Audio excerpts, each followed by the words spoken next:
Ready, Freddy? Check, check, check, check, check. Check, check, check, check, check, check, check, check, check. It's good. Okay. Heyo, and welcome to another episode of The Dark Archives. I'm Jamie talking to Leo. And I'm Leo listening to Jamie.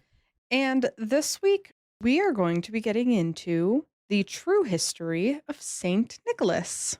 I know a little bit about Saint Nicholas. Mm-hmm.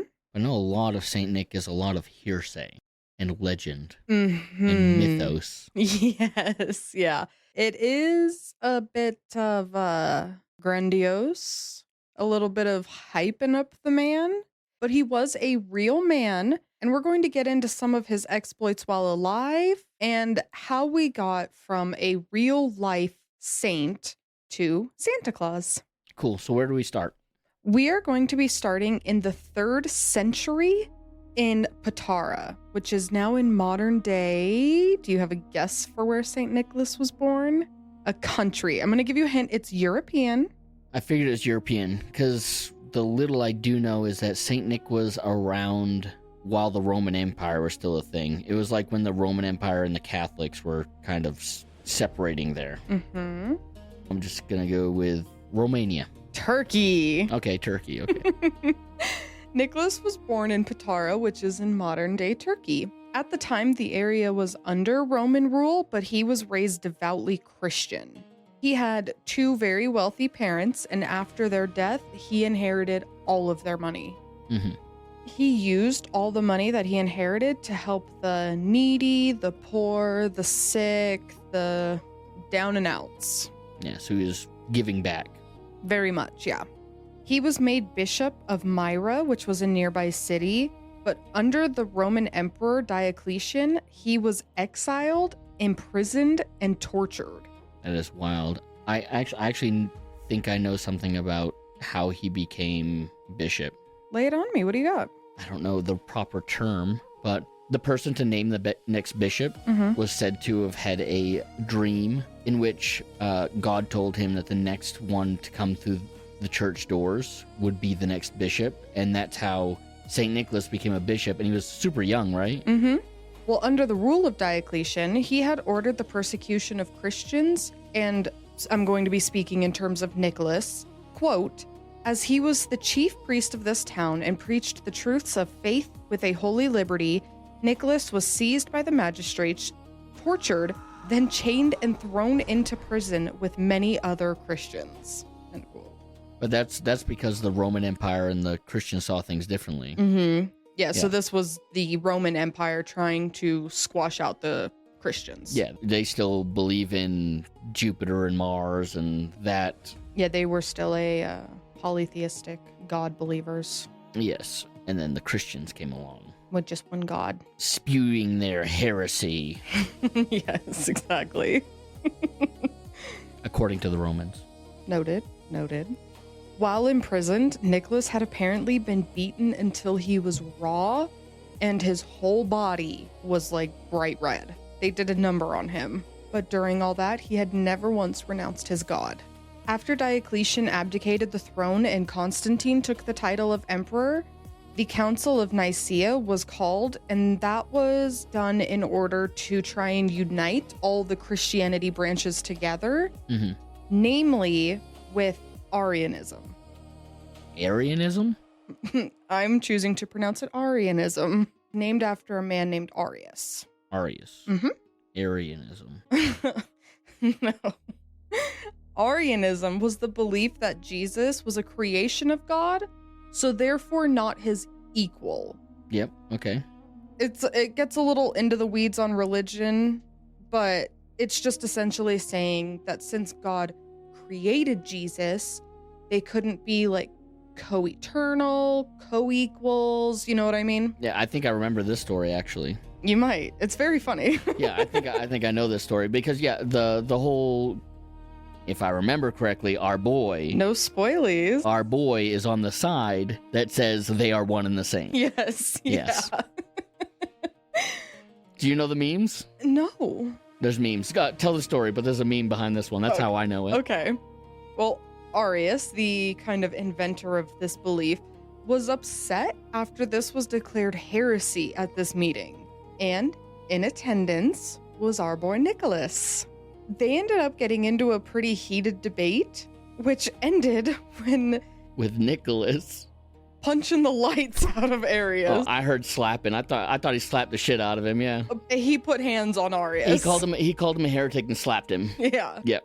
Nicholas essentially spent the rest of his life being a really decent dude, helping out where he could, and he died on December 6th of the year 343. So is that it for the real story of him? And then the rest of it goes into legend? Because I know there's a lot of legend stuff. Yes, so that is what we know Nicholas did. And now we're going to get into some of the more fantastical tales that gave him his saintly title. Okay. Now, one of the most famous acts that Nicholas did was he heard of a poor man who had 3 daughters. The problem was that the man couldn't afford the dowry to have his daughters married off, and without it, they would be forced into slavery.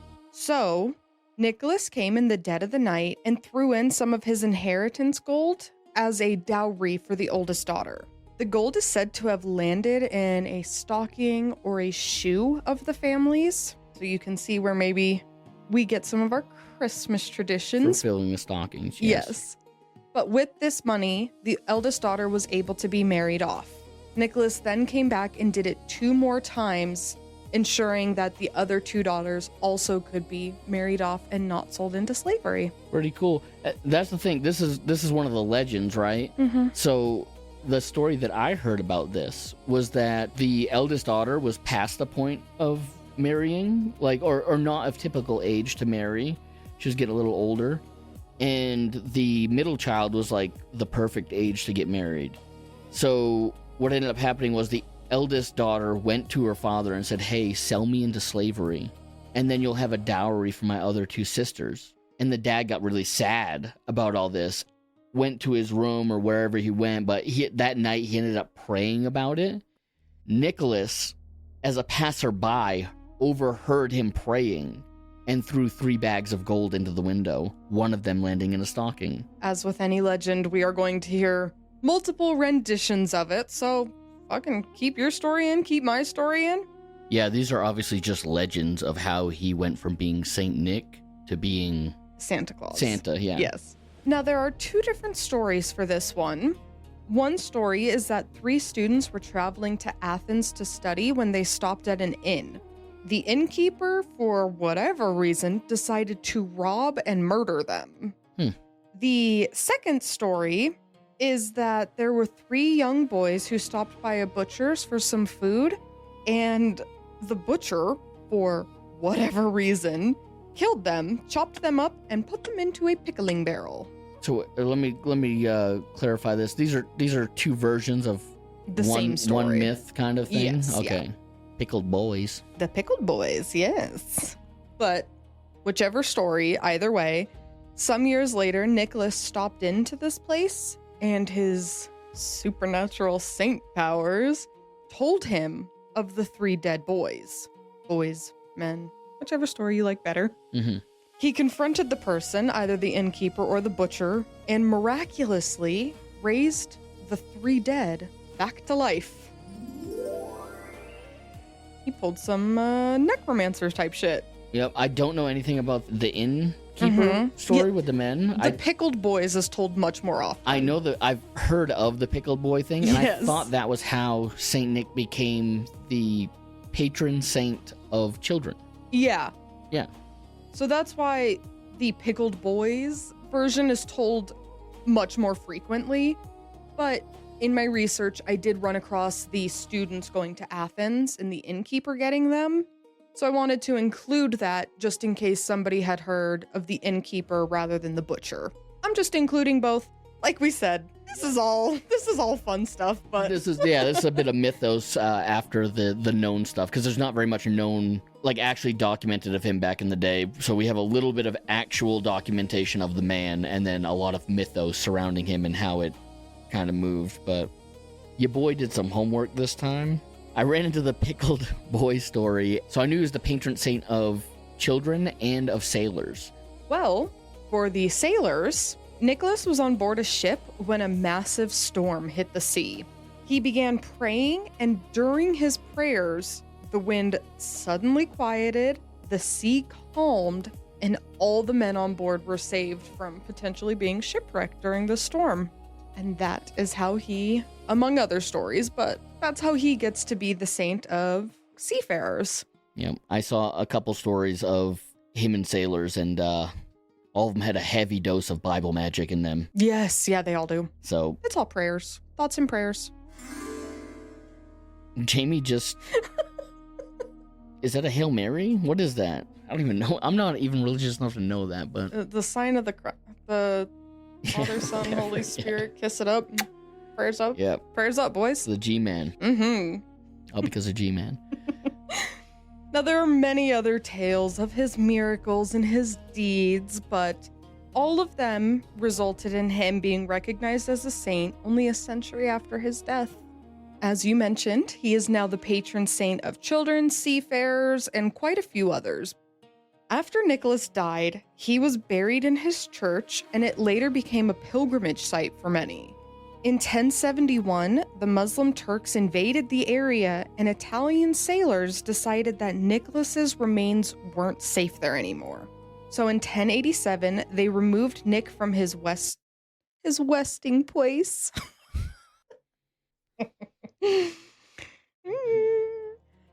They removed Nick from his resting place and took him to Bari in southern Italy. While he was buried in Myra, and then this continues in Italy, his bones are said to secrete what is called a liquid mana. A little bit of mana. Mana, is that how you say it? That's how I say it. I played a lot of role-playing games growing up, and you got mana for your magic. Oh my god, I always pronounced it mana. I think some people do. I say mana. Well, mana. Mana. Magic juice. Magic juice coming out of his bones. Got it. It was once believed to be an oil, but in 1925, the University of Bari tested the liquid, and what do you think it was? Actually coming out of his bones? Jeez, I don't know. Liquefied bone marrow? So close. It was water. Okay, just water. It's now believed that it's just condensation accumulating in his little tomb. Okay.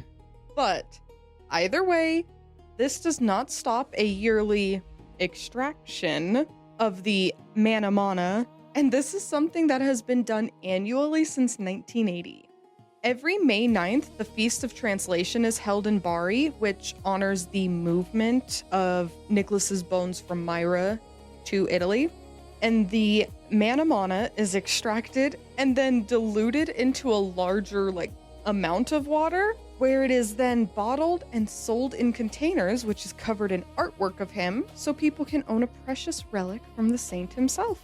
And I'm sure there's enough condensation to make hundreds of those bottles to sell to the people, huh? Belief is a strong thing. I'm thinking some people getting worked over. 1 drop of mana to every 100 drops of tap water. Hey, you're still getting Santa juice. Saint Santa juice. Santa juice just sounds dirty. Well, all right, so people do a pilgrimage every year to go get some bone sweat. Yep. Okay, cool. But speaking of Santa, how do we go from this regular man, this real man, to the mythical man of Santa? After the Protestant Reformation in the 16th century, which is a whole other topic, but essentially the veneration of saints started to become discouraged, so people weren't celebrating quite so many saints during that time. And Saint Nicholas lost quite a bit of popularity in Europe, everywhere except for the Netherlands. He maintained both his popularity and his positive image there. Is the Netherlands where they had Black Phillip? Or, Black Peter. Black Phillip's a goat. What are you talking about? Black Peter? Yeah, or you tell your story, and then I'll tell something that I think I might know. The Dutch called him Sinterklaas, which is just the shortened form of Sint Nicolaus, which is, of course, St. Nicholas. To get him to the U.S., little bit of background, the first Europeans in America were mainly the Protestant reformers and Puritans So Nicholas was not brought to America at first. The story of him. You want to tell me about your Dutch thing? Are you done in the Netherlands? Mm-hmm. Okay, so I seem to remember the Dutch having both Santa Claus, or Santa Claus, but they had their version of Santa Claus and Black Peter. Santa took care of all the good kids, and Black Peter would take care of the bad ones. He's like the earliest form of, what's his name, Krampus, because he would gather up all the bad children in a sack.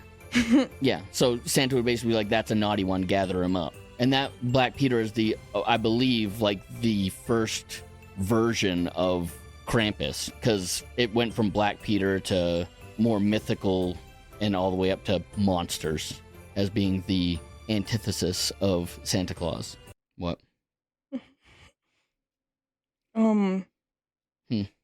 His portrayal as a blackface caricature with big lips and earrings reflects Dutch colonial history, blackface, and deeply entrenched stereotypes, making him a highly controversial figure, symbolizing racism and vestiges of slavery for many, despite supporters seeing him as a harmless tradition.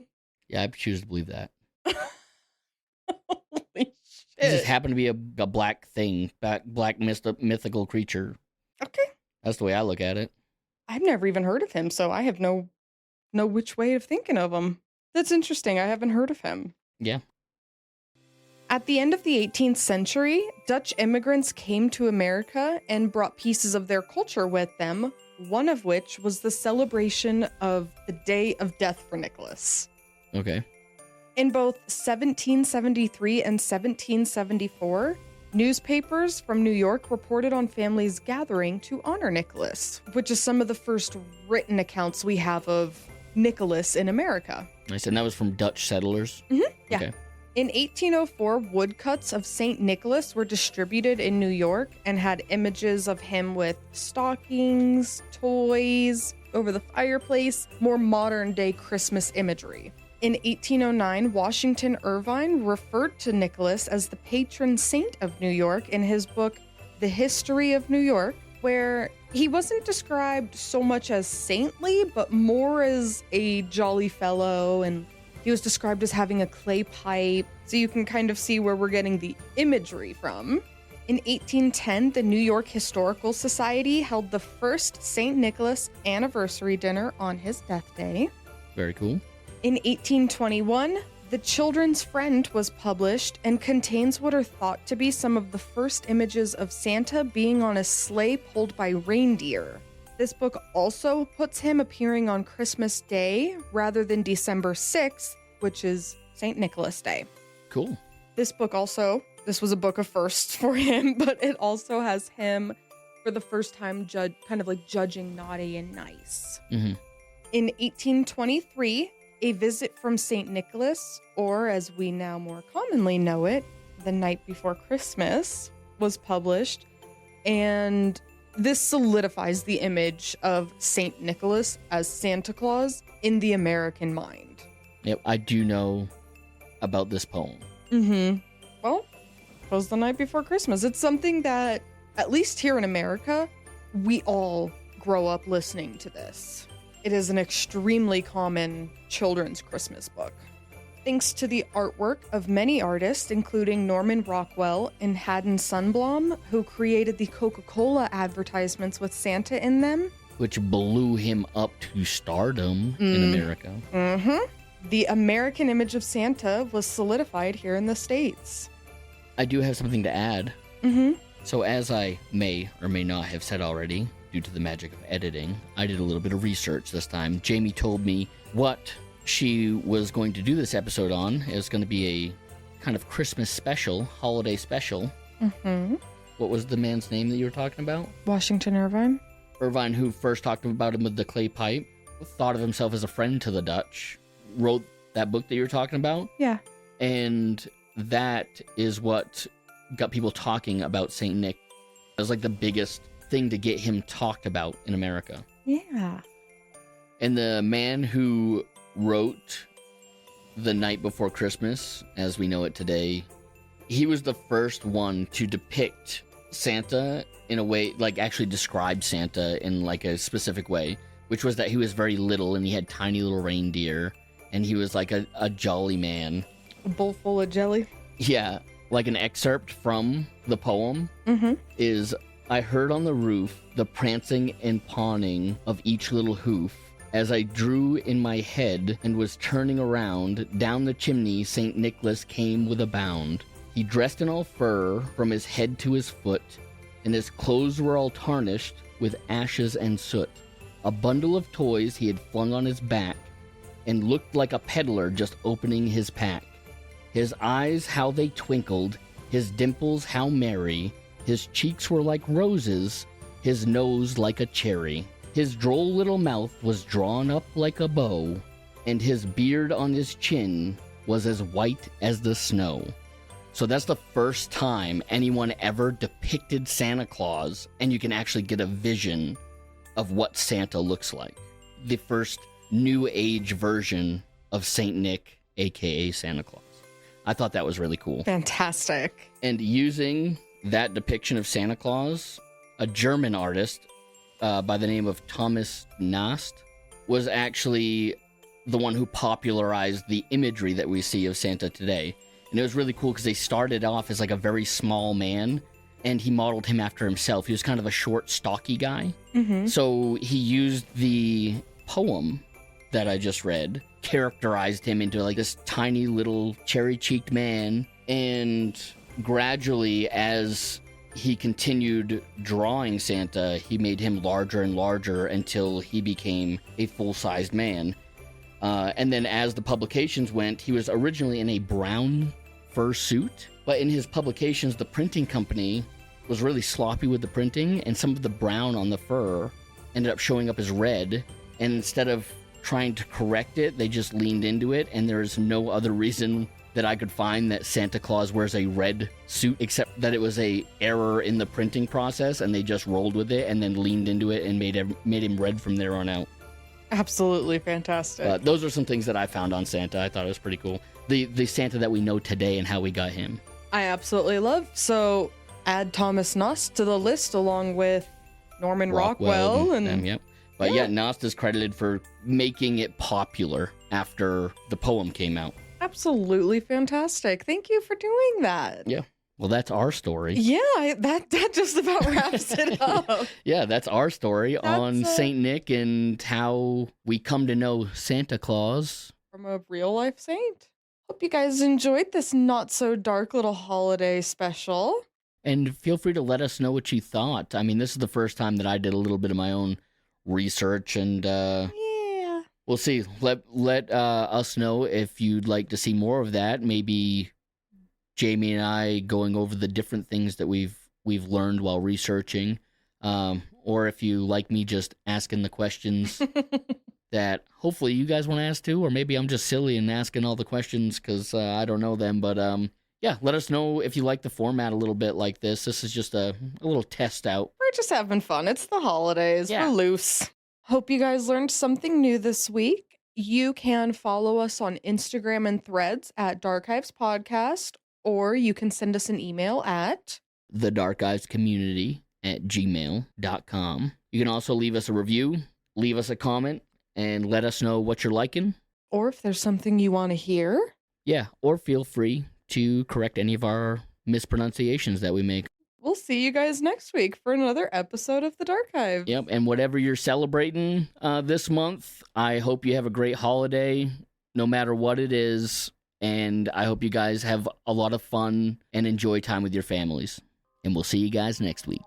Goodbye. Bye. Mana mana. So don't know how to... Know how to talk. Yeah, I've only ever read that word. You know?